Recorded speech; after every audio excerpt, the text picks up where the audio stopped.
자, 이번 시간에는 그 TAT 2급 제 80회죠. 이론 문제는 여러분들하고 한번 풀어봤고요. 이번 시간에는 그 실기 파트, 여러 실무 수행 파트를 여러분들하고 같이 한번 해보도록 하겠습니다. 자, 기출문제에서 다운받은 거 폴더 열어보시게 되면 실기 파트 프로그램 실행시키시면 되겠죠. 요거 실행시키시고요. 그 다음에 감독관 확인 번호는 여기 KQ3이라고 되어 있죠. KQ3 녹서는 실무 프로그램을 실행을 시키세요. 그러면 프로그램이 이렇게 나오겠죠. 실행을 시켜놓고요. 이 정도 보여주나? 전체 됐죠. 자, 회사를 보시게 되면 더 바디라는 회사고요. 그럼 여기도 여러분 회사명이 더 바디라고 되어 있는 거 확인하셨죠? 이 회사는 그 안마기 등 가전제품 제조하는 업체라고 나와 있네요. 법인이고요. 안마기를 제조하는 그 제조업을 하고 있는 업체구나라고 한번 봐주시고요. 실무수행 1번부터 1번 거래자료 입력 3만원 초과 거래자료에 대한 경비드금의 송금명세서 작성하라는 게 첫 번째 문제네요. 날짜를 보니까 1월 5일로 되어 있고요. 자료 설명을 보게 되면은 원재료를 매입하면서 당사 부담에 운반비 영수증 수취했다. 뭐 여러분 전 세무 2급 정도까지 공부하셨으면 원재료를 취득할 때 매입하면서 부대비용 발생하면 분계할 때 해당되는 비용은 운반비라고 하는 게 아니라 원재료라고 써야 된다는 거 알고 계시겠죠? 분계는 그렇게 하면 되겠고요. 신속 화물은 세금계산서를 발급할 수 없는 간이과세자이다. 간이과세자는 세금계산서를 발급할 수 없는 간이과세자라고까지 설명해주고 있어요.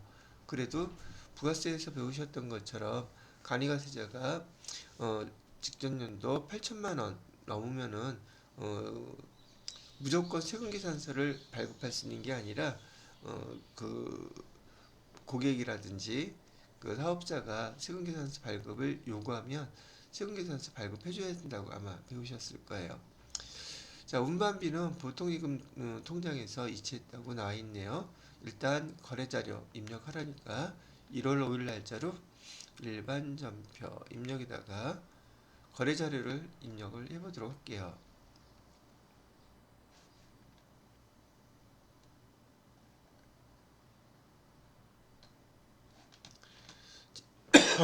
날짜는 1월 5일로 해주시고요. 차변에는 원재료라고 써야 된다 그랬고요. 금액은 25만원. 대변에다가는 보통예금 통장에서 이체해 준 거죠. 보통예금은 어디 은행이었었느냐면 농협은행이라고 되어 있죠.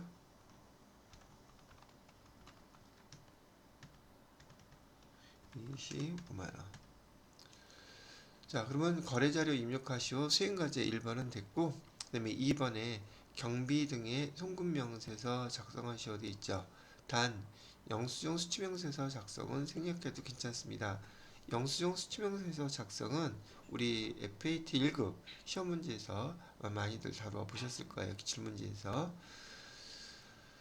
자, 그 다음에 경비 등의 송금명세서 작성하라고 하니까 우선 전체 화면에서요. 여기 경비 등의 송금명세서 FAT 1급 프로그램에서는 요게 나타나지 않아요. 근데 TAT 2급에서는 요게 하나가 더 추가돼서 나타나는 것이죠.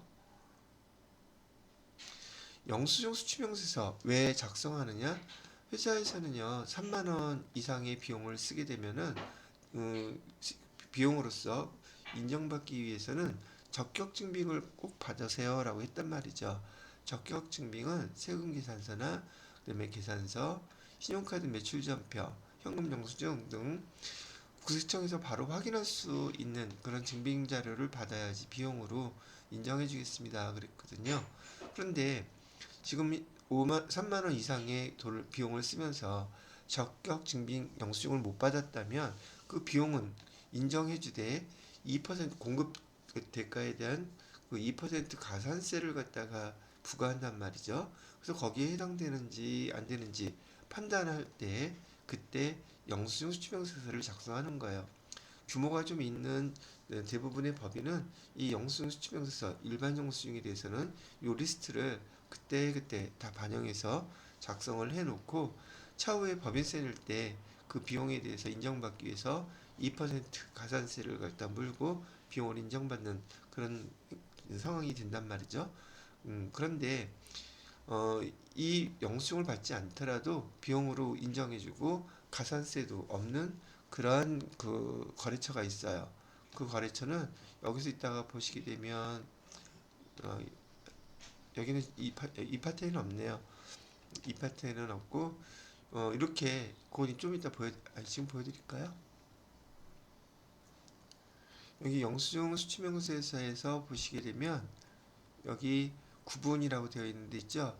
여기 있는 이 거래처들에서는 적격 증빙 영수증을 받을 수가 없는 곳들이에요. 그래서 이런 것에 해당된다면 비용으로도 인정해주고 가산세도 없습니다. 그걸 구분하기 위해서 영수증 수취명세서를 작성하는 거예요. 그 중에서 지금 간이사업자한테 적격 증빙을 받지 못했기 때문에 금액은 25만 원을 썼는데 그래서 이 간이사업자가 직접적인 거래가 있다는 걸 증빙하기 위해서 여기 경비등 여기 송금명세서를 작성하는 거예요. 여기 보면은 여기에 해당되는 것 중에 송금명세서 제출본 있죠. 이렇게 간이사업자와 거래해서 여기 송금명세서를 갖다 제출하게 되면 가산세도 없고 비용은 그대로 다 인정을 받는 거예요. 그래서 여기 지금 경비 등의 송금명세서를 갖다가 작성하는 것이고 실무에서는 실제로 간이사업자와의 거래도 많이 있기 때문에 이런 것들을 그때그때 꼭 작성해서 입력을 해준다는 얘기죠. 자, 그래서 날짜는 2025년 1월 5일로 해주시고요. 법인명은 신속화물이라고 있었죠. 여기다가 신속화물. 성명은 이재훈. 사업자 등록번호 10. 거래 내역은 운반비라고 되어 있고요. 거래 금액은 25만원. 송금일자도 2025년 01월 05일. 자, 그 다음에 CD는 FE에서 어디다 보냈냐면 우리 거 쓰는 거 아니에요. 어느 은행 거래처 여기 신속화물에 어느 은행으로 보냈는지 송금은행을 갖다가 우리가 써야 되는 거예요. 그래서 여기 우리은행 그다음에 계좌번호는 1231 아이고 다시 124567 800 이렇게 입력해 주시면 간이사업자인 여기 신속화물과 거래를 했고 그 회사의 간이사업자의 계좌번호로 이렇게 돈 송금했습니다라는 걸 증빙하는 자료라는 뜻이에요. 자, 이게 첫 번째 거 설명을 해드렸고요. 그 다음에 두 번째 거로 넘어가 보도록 하겠습니다. 두 번째는 계약금을 입금했대네요. 견적서 내용을 보니까 힐링미 안마기라고 되어 있어서 인터코스라는 거래처가 거래를 했네요. 단가, 공급가액 세 나와 있고 자, 계약금을 보냈다 그러는데 자료 1은 날짜는 3월 10일이고요. 3월 10일 미리 하나 입력을 해놓을까요? 3월 10일 자료 1은 제품 판매 주문에 대하여 발급한 견적서이다. 우리가 제품을 팔기 위해서 일단 계약금을 먼저 받은 거예요. 그럼 선수금이 되겠죠. 자료 2는 제품 판매, 주문에 대한 계약금, 공급 대가의 10%를 농협은행 보통예금 계좌로 입금받은 내역이다 라고 되어 있네요. 그러면 우리는 차변에 우선 우리가 돈을 먼저 받은 계약금이죠. 보통예금으로 받았으니까 차변에 보통예금 해주시면 되고, 대변에다가는 선수금 이렇게 하면 되겠죠. 계약금이니까. 자, 이것도 뭐 회계 처리하는 것은 FAT 1급 수준에서 나올 수 있는 문제이기 때문에 여러분이 이렇게 어렵게 생각지는 않으실 거라고 생각이 드네요. 차변에는 보통예금으로 돈 받았어요. 그리고 여기도 농협은행이라고 돼 있죠. 농협은행 금액은 391만 6천원. 그다음에 대변에다가는 돈 먼저 계약금으로 받았으니까 선수금. 그다음에 거래처는 어디라고 되어 있었나요? 인터코스라고 되어 있죠. 여기 인터코스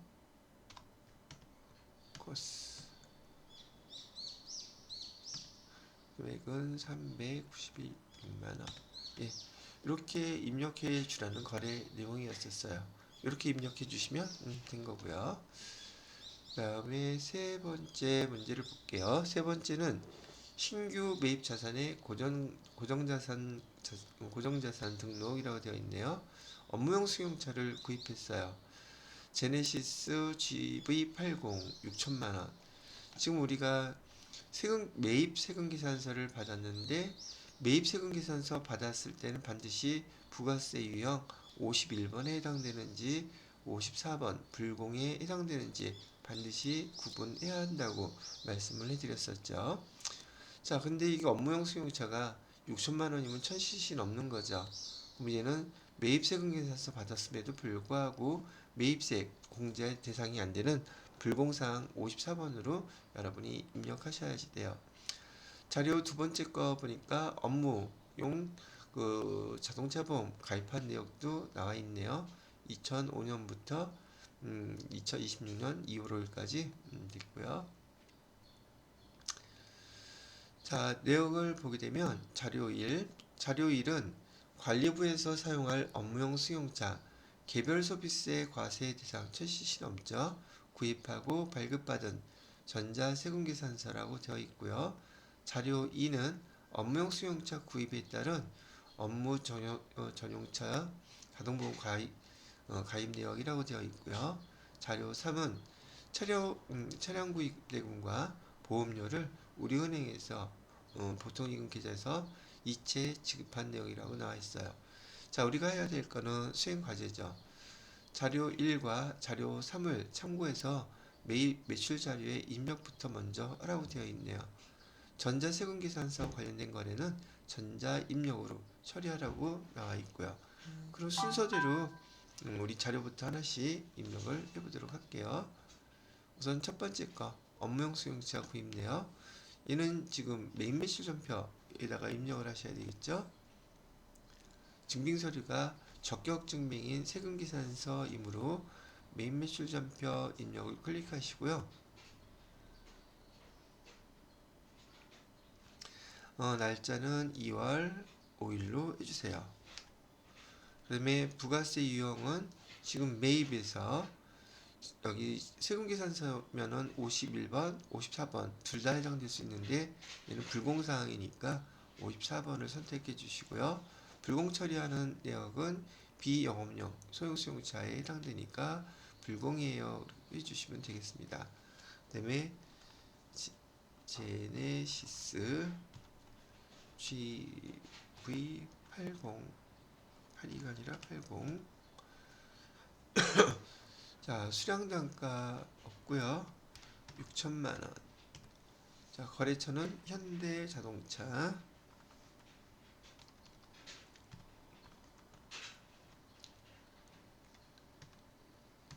세금계산서는 발급받은 것으로.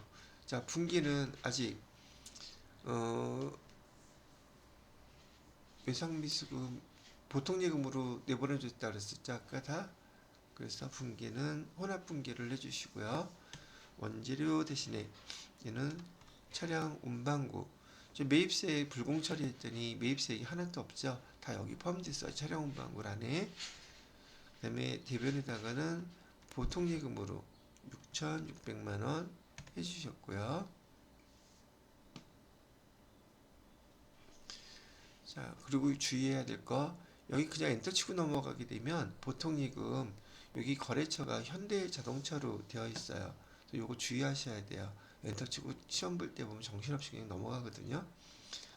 그래서 얘는 지금 우리은행에서 이체해 줬다 그랬었죠. F2 눌러서 우리은행 보통예금 통장으로 이렇게 수정해 주시면 되겠네요. 됐죠? 자, 두 번째 거래를 입력해 볼게요. 두 번째는 보험을 가입했었죠. 우리가 보험료 가입했을 때는 증빙서류가 보험증서이므로 얘는 일반 전표 입력해서 입력해 주셔야 돼요. 날짜는 똑같이 2월 5일로 해주셔야 될 거고요. 그 다음에 여기 지금 회사에서 제네시스 G80을 어디서 사용한다냐면은 업무용 승용차를 관리부에서 사용한다 그랬죠. 지금 제가 이 보험료 처리할 때 500번대 보험료인지 800번대 보험료인지 길을 구분하기 위해서 지금 본 거예요. 관리부에서 사용하기로 했으니까 이 보험료에 대해서는 구분할 때 차변에다가 보험료 찾으시면서요. 보험료 여기 500번대가 아니라 800번대로 TAT 2급에서는 우리 회사가 지금 제조업이기 때문에 비용 기록할 때 공장 것인지 본사 건지 반드시 구분해서 입력해 주셔야지 돼요. 그래서 보험료는 얼마라고 그랬습니까? 보험료 납입증명서 여기는 안 나와 있네요. 보험료는 120만원이라고 나와 있죠. 120만원. 그다음에 대변에다가는 똑같이 보통예금 통장 여기 우리은행에서 내보냈다 그랬죠. 우리은행 120만원 이렇게 입력해 주시게 되면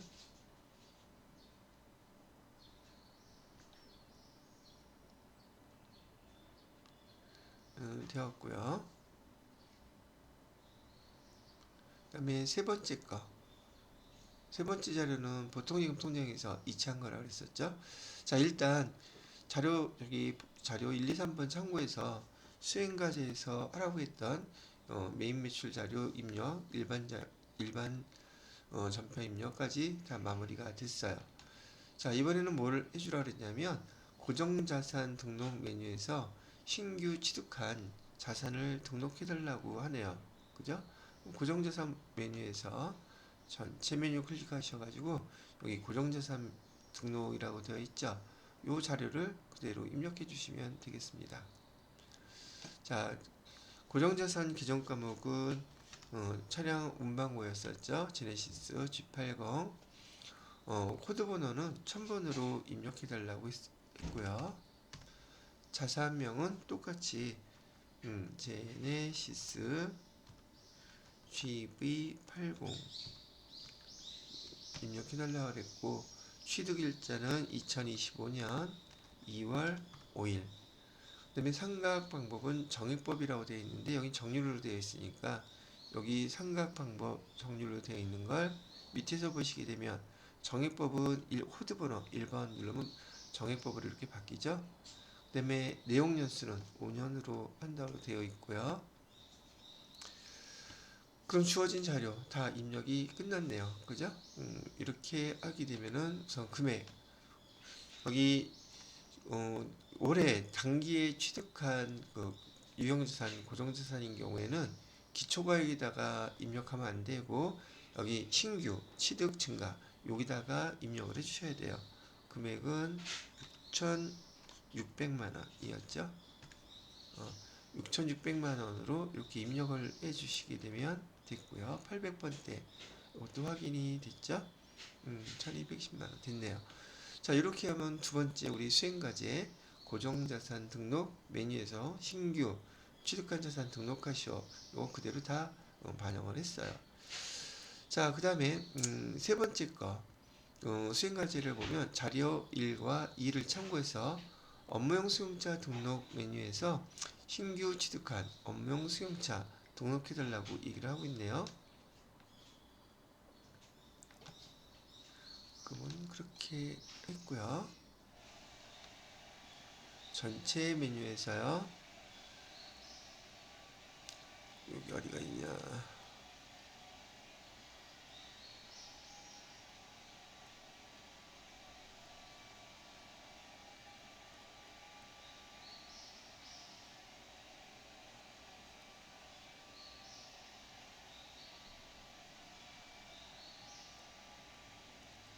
잠깐만요.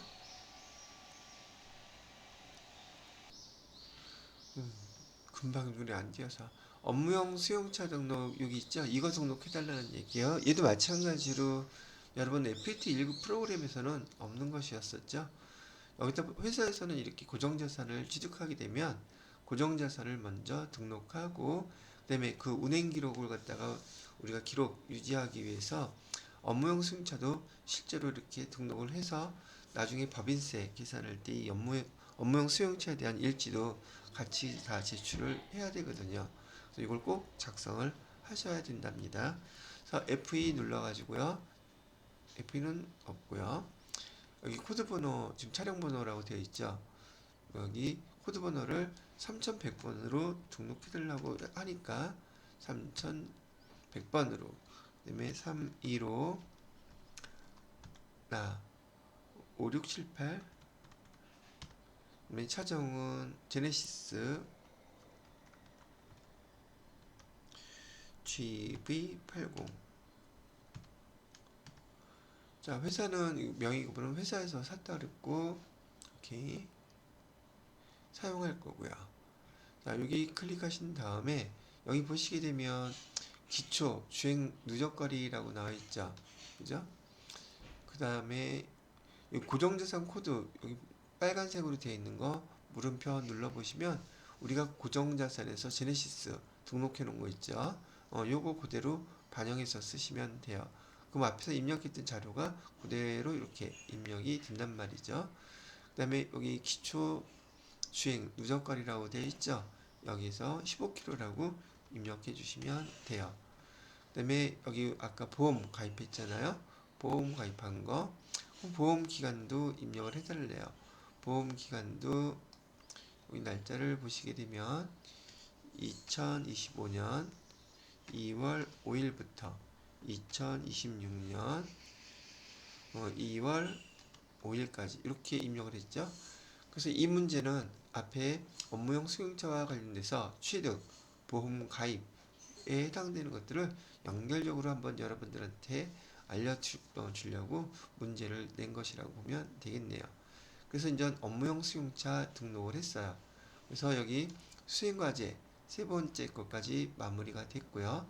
이제 네 번째는 업무용 업무 전용 자동차 보험료 지급 거래를 일반 전표 입력해서 메뉴 입력하고 F3키를 이용해서 업무용 수용차 관련 비용을 설정해 주세요. 그런데 이렇게 이제 업무용 수용차가 등록이 됐기 때문에 그 다음에 이제 사용하면서 발생하는 이 차와 관련된 비용들 처리할 수 있는 그런 프로그램을 미리 등록을 해 놓으라는 얘기예요. 그럼 얘는 어떻게 하면 되느냐? 아까 일반 전표 입력에서요. 여기 보험료 납입한 거 벌써 이 차와량과 관련돼서 비용이 발생했었죠.